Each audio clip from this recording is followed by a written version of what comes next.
Welcome to Forged in the Fires podcast with Fireman Rob. Being a fireman, father, veteran, husband, world record holder, and Ironman, he brings stories of experience to impact your life while challenging you to live it. What do you want from your life? Why do you want it? Are you willing to go through the challenges to get there? If you have the courage to take that first step, let this podcast be the catalyst to start your fire while you bring the resilience to make it continue to burn. Our lives are made up of moments called right nows. So let's get started. Forged in the Fires podcast with your host, Fireman Rob, begins now. All right, welcome back to Forged in the Fires podcast. I'm your host, Fireman Rob. Today's guest, I've been talking with him a little today. We're getting to know each other, and it's almost like we were long lost brothers. Except he was a police officer. There's nothing wrong with it. He was an 82nd Airborne, has advanced degree in organizational behavior and leadership, is consistently making better people from individuals in the police service, and obviously myself. Today, I'm going to get better from this gentleman.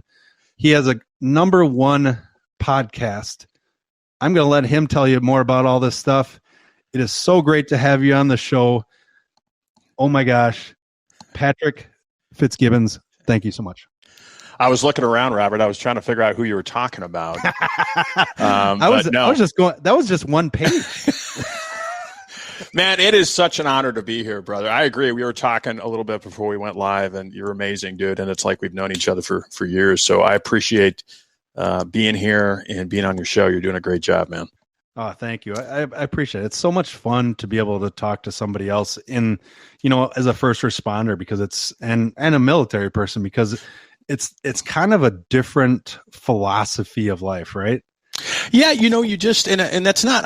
It's not knocking the general public. I'm not doing that. I'm just not totally. You I know you're. Yeah.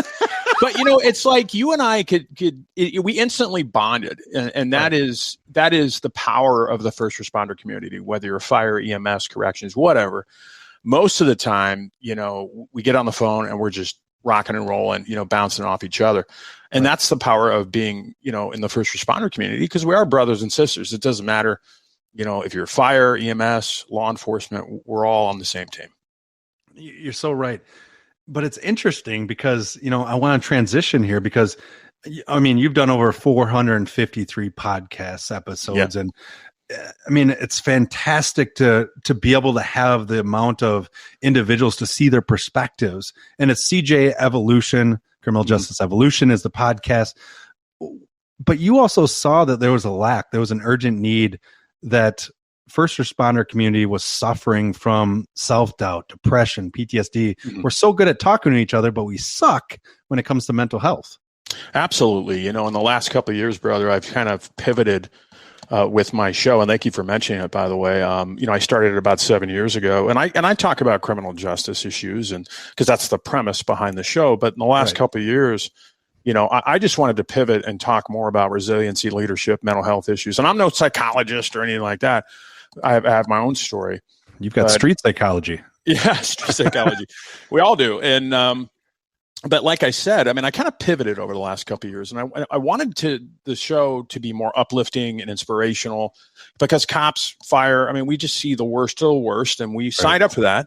Yep. But I didn't want to focus on the negative, that we see every day. I wanted to put a positive vibe into the show, and I'm just loving it. And yeah, I have a lot of shows, and that's not me. That's the amazing guests, that I've had over the years that have agreed to come on. Those are the ones that really make the show. What is the power that you've seen from the show, from individuals that have either commented to you or in yourself, that you have brought out from these individuals that you've brought on? What does that power bring to you, and how has it changed kind of the perspective of how you're looking at both mental health and at your life? Yeah, that's a great question. I had my own personal tragedy not too long ago, a little over a year now, where I went through a serious depression, isolating, started to drink, I had suicidal ideation. So to answer your question, it's tremendously rewarding for me because I'm pretty transparent now, Rob. I don't pull any punches. I mean, I'm an open book. Now, if you would have asked me a couple of years ago to talk about PTS and, all this other stuff, suicidal ideation, all this stuff, I would have told you to go pound sand, even though I was going through it. But I'm pretty transparent. And so for me, my goal is to get up every morning, and as tacky as this sounds to some people, this is the truth. If I can help one first responder a day get the treatment that they need and they deserve, then I'm happy. It's not that I'm happy if I don't achieve that, but that's my goal now. That's my new mission in life. And of course, I have my show, which is great, but there's so many first responders out there, and brother, you do it. Yeah. 40%, I think, is the latest stat I saw a couple of weeks ago. 40% of first responders, that's everybody under the first responder umbrella, is suffering from mental health issues or challenges, addiction, or both. That's the number we know. Yeah, that's the key. So it's like the dark figure of crime, okay, people, politicians, crime is down. Okay, that's the number that's getting reported. What about the unreported? Right. So same with mental health, and it's scary, man. It's I've never seen it this bad with officers and firefighters and correctional officers, EMTs, all those people, wonderful people that are suffering. And there's probably a bunch of different reasons. I know there is, but it's very rewarding to have a show that uplifts people for 35, 40 minutes and can give them that motivation and inspiration to kind of go throughout the day. So that's what keeps me going with my show. So I absolutely love that. And on your Instagram feed, CJ Evolution _podcast, I love this one quote that's on there. And at the end, it says, read that again. It says, if you don't make time for your wellness, you will be forced to make time for your illness. Yeah. That hit me like a ton of bricks, because it was so true when dealing with depression, anxiety, that I shoved it away for so long. And then all of a sudden now I'm trying to play catch up. Was that kind of like what you felt? Oh, yeah. I use the analogy of like a suitcase, when I present and talk to people, imagine a suitcase, and you just keep packing it every day with clothes and everything else. Well, at some point you're not going to be able to shut that suitcase. There's only so much you can put in there, so many items. And I use that analogy with my emotions and what I was going through. I couldn't shut that suitcase anymore, and it started to overflow, and it manifests, as you know, Rob, it manifests into addiction issues, alcohol, drugs, maybe both, depression, mental health problems. And I got to that point where I was like, okay, do I kill myself, which I was seriously considering about, or do I reach out and do what so many first responders refuse to do? Ego, embarrassment, fear. And I was there, but I reached out for help, and it was the best thing I ever did. One of the mutual friends, Brock Bevel's a good friend of mine. He was there. He was the one. I was talking to him almost every day, and I was like, I don't know if I could do this. He's like, you can do it. So it's imperative that people out there listening, you reach out and have that network, not just a network, but a trusted network that you can reach out to and call Robert. Hell, call me, even though I just got on the show. Call other people that are trusted. That you can talk to, that hopefully convince you to take that step forward and get some treatment. And I love how you talked about, because ego is a huge thing, and for first responders. How did you find that ability to trust? I mean, because that is one thing that's almost beaten out of us as we go through our whole careers, is that it's almost like you don't want to trust anybody. Well, that's a great question. And, the program I went to, which is FHE Health, it's the Shatterproof program for first responders. When I was going through, when I finally made that call, and I was talking to my network, because I have a network, big network. And so all these people were calling me, Brock being one of them, saying, dude, you need to go down to Florida. It's Shatterproof. I was like, what the hell is Shatterproof? Never heard of it. And he was like, it's a program for first responders only. And to answer your question, Robert, that's how I developed that trust, because the first responder community down there within Shatterproof, I mean, most of the staff are former LEOs, former fire, former veterans. So when you get down there, it's like, okay, this person gets it. This person gets it. I'm going to open up to this person, because it's not about who has the the most terrible story. It's just they get it because they've walked those shoes. And I'm not trying to imply that we're better than anybody. I'm just, the average person sees maybe a handful of traumatic events throughout their lifetime. You know that, Robert, death, and It's all horrible. But first responders, fire, Leos, we see it on a daily basis. And there's only so much you can see of that before it manifests into other things. So the trust thing, I was a little leery when I got on the plane, but the people that I was talking to, I trusted them. I trusted them, which is key. And those are the people that really got me on the plane, because I had some trepidation, man. I was like, holy crap, I don't want to do this, but it was the best thing I ever did in my life. See, that's amazing. I want to give the website, and I'll actually post it in the notes as well. Yep. But it's fherehab.com /services /first-responders-. I'll have it in the notes, but that's trusting is like, it's one of those things you keep mentioning it, not that we're saying that the normal person, but it's so hard for us as first responders. I call it trauma competition, is that a lot of times either we'll say, well, gosh, they shouldn't be feeling that way because that wasn't that bad of a call. Or we look at ourselves and say, oh my gosh, that person was on a worse call. I can't have PTSD because I wasn't on that call, or I wasn't at 9/11. I've heard that many a times. Yeah. Yeah. And, it's terrible. It is terrible. And I tell people that, and this is just my perspective, Rob, is, the hypervigilance and that in tune, whatever you want to call it, state. I mean, that's a good thing to some degree, because it's going to keep you alive and keep you focused for the next call.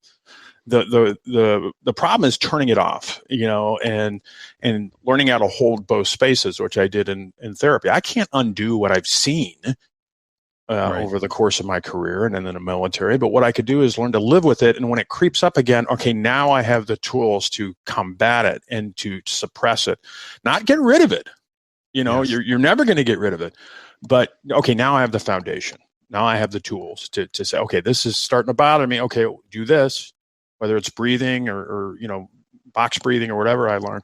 So it's just powerful stuff. But yeah, you hit it right on the head, man. It's coming forward. It's the fear for me. Oh my God, what are people going to think? Right. I'm not as invincible as I thought. Oh yeah, I'm not as invincible. And that was, it was fostered in the military. I'm a little older probably than you, and it was reinforced in law enforcement. But the one thing I learned in treatment, Robert, was you have to be selfish.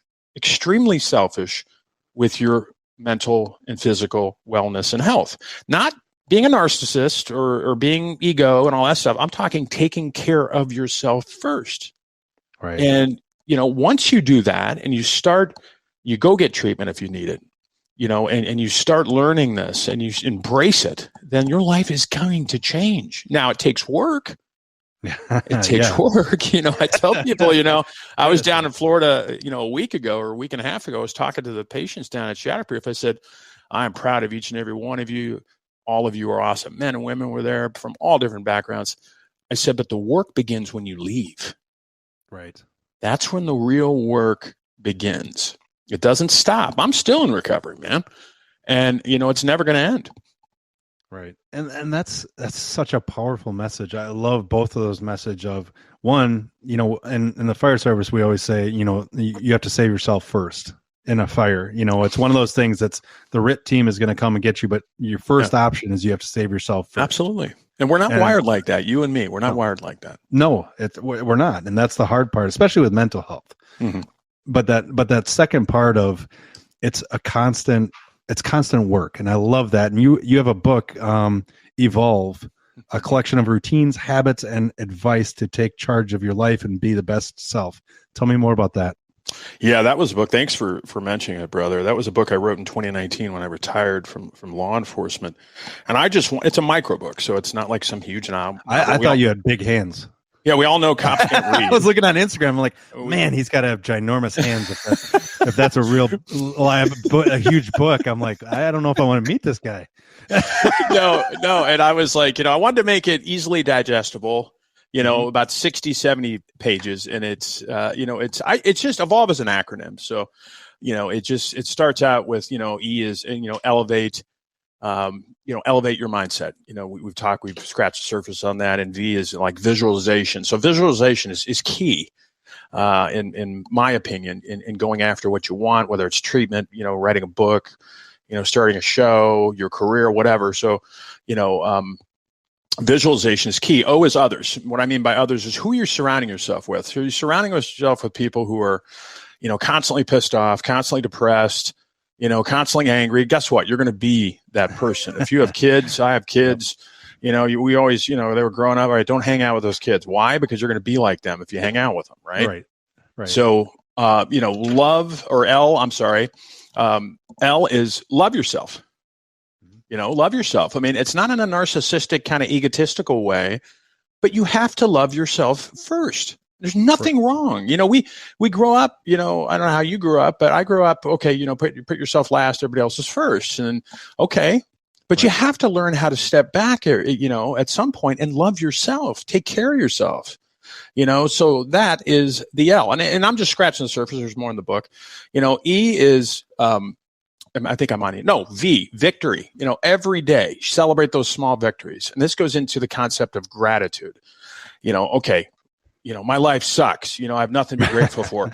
You opened your eyes today, right? Okay, be grateful for that. You have a roof, hopefully. You have food that you can eat, hopefully. Those are those little victories that you need to celebrate. And as cheesy as it might sound, my life changed too dramatically when I started practicing gratitude.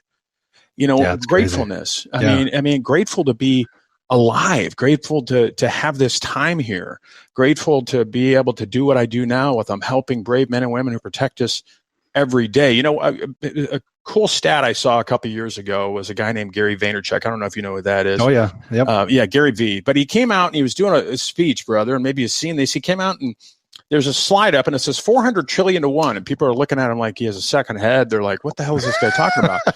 And he says, that's the statistical probability of you being born a human. Now, I didn't just pull that out of what. Wow. That's science. So when you really think about that, we don't have a lot of time, and it really is a miracle. I'm not trying to get religious on people, but it really is a miracle that we are here. Wow. And so, just celebrate those victories because you have them every day. You just need to open up your eyes a little bit more. And E, every day be your best. Show up your best. There might have been days when I was a cop, I didn't want to be there. I was grumpy, but I always put my best foot forward and I did the best job I could. Right. And that's what you have to do. Put your best foot forward and be your best. So that's the acronym. There's more in the book, and I appreciate you mentioning it, brother. I love that. I love that. Definitely. If anybody wants that, reach out to him. And it's free. You can download the PDF version. All you have to do is just put your email in there so I can harass you through emails. No, I'm just kidding. It's just, you just put your email in there. You get the PDF delivered in your inbox. That's perfect. Perfect. I love it.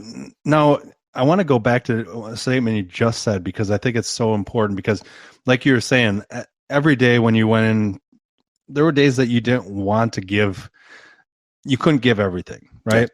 And I know a lot of people, and for myself included, there was days when I got home from work, and there's still days when I get home from work, that I have to make sure that I know where I am emotionally right then.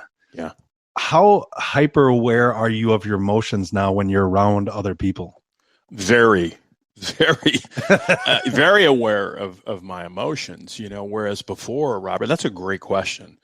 Whereas before, I was a cop for 23 years and I didn't know how to handle my emotions. And my big thing was I would just come home. Of course, my wife would want to know what's going on and she want to hug me and everything. And I would just kind of blow her off.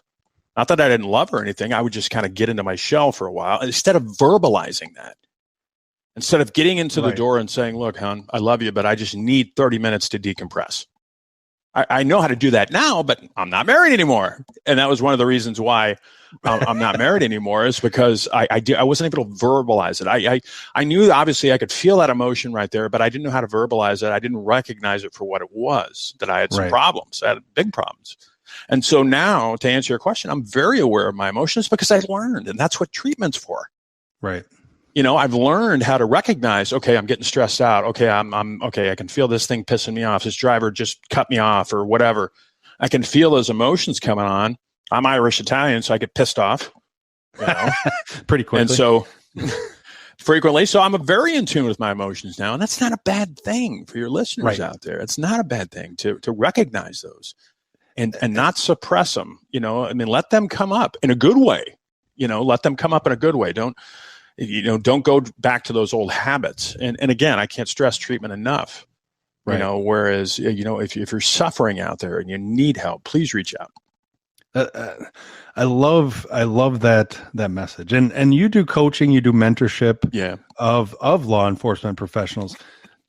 That's gotta be hard for you as well. It's tough. It's emotionally, it takes a toll, emotionally, but when I coach, and I haven't in some time because I've been doing other things, I bring my experience to the table, obviously, and try to impart some of the crap I've been through. It's not about me; it's about the person who I'm coaching. But I try to utilize some of the crap that I went through to kind of, okay, don't make this mistake. Don't go down the path that I did, because that's really what it's about, brother. Right? We try to use our own experiences to try to teach our kids and to try to teach, especially the younger generation of firefighters, law enforcement professionals, EMS, whatever. We try to impart our knowledge and experience on them to say, okay, this is what I went through. So don't make these mistakes or don't go down that road, because then you're going to end up like I did. Right. So, that's what I try to do when I have the honor of coaching somebody. Yeah.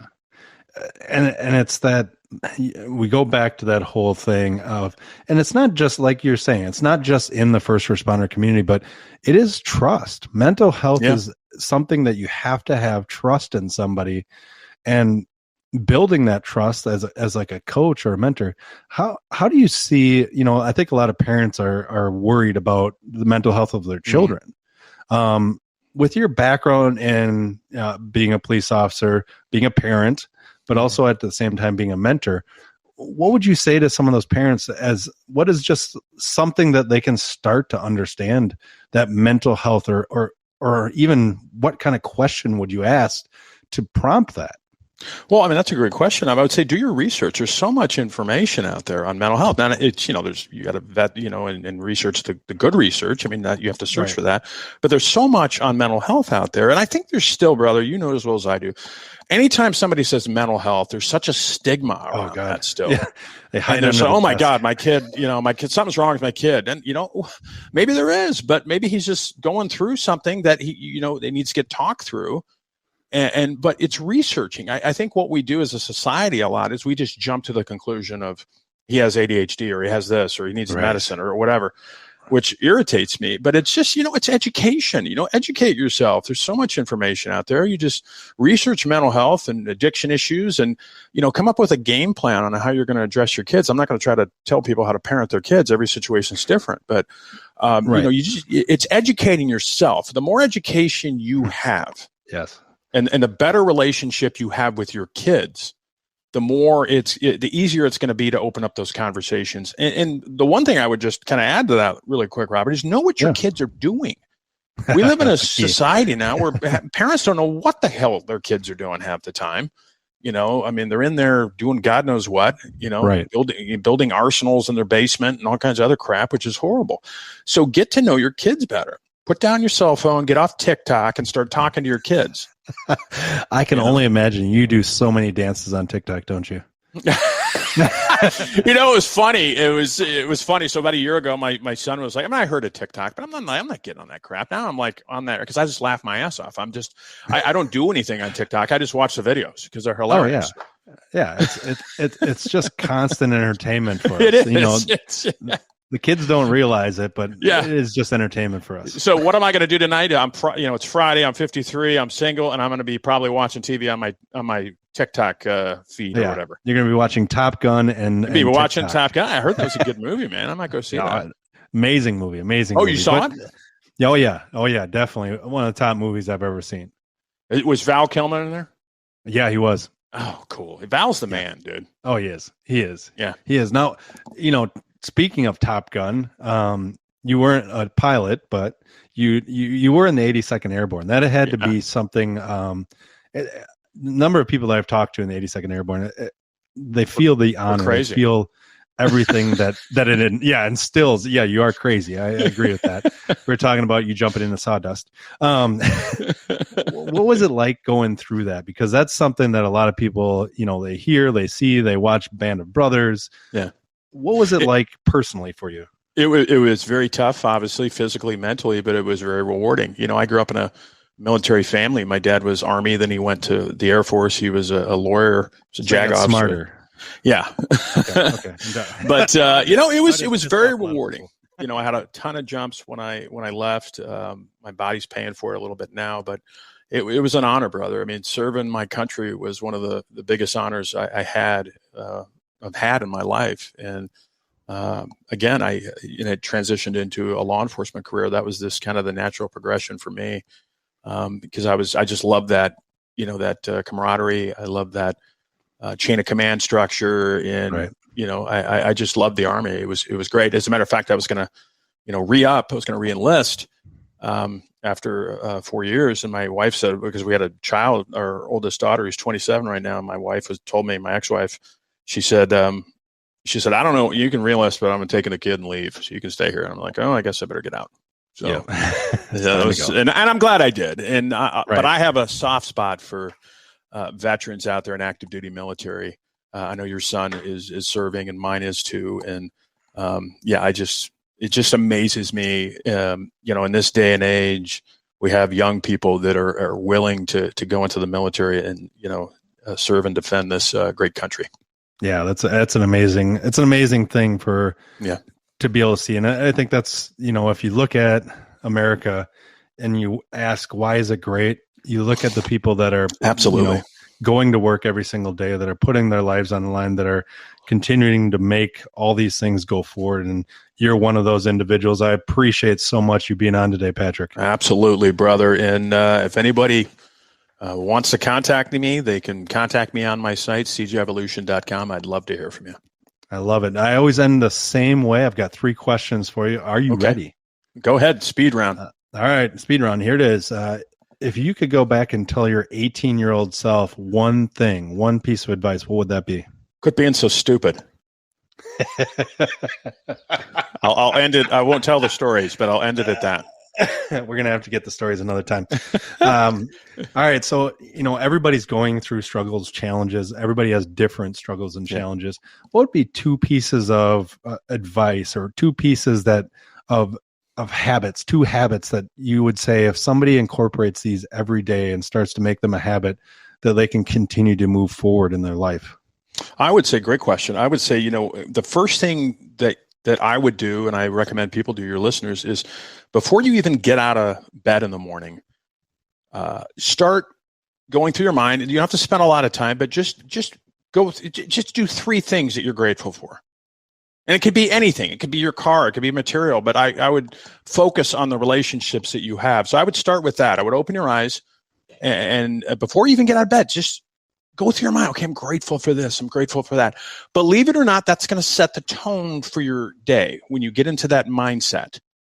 Okay, I'm grateful. I do that every morning, brother. Before my feet even hit the floor, I'm like, okay, I'm grateful to be here. I'm grateful to be in the position I'm in to help people. And I'm grateful for my health.